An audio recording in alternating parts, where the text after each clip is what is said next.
আমি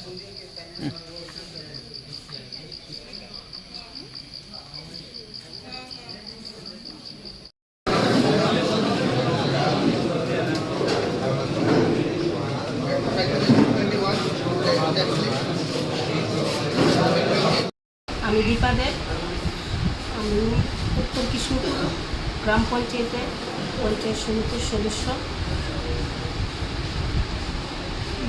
আমি 1310 ভোটে জয়যুক্ত হয়েছি এবং কংগ্রেস পেয়েছে 477 ভোট আর লিড করেছে 833 ভোটে।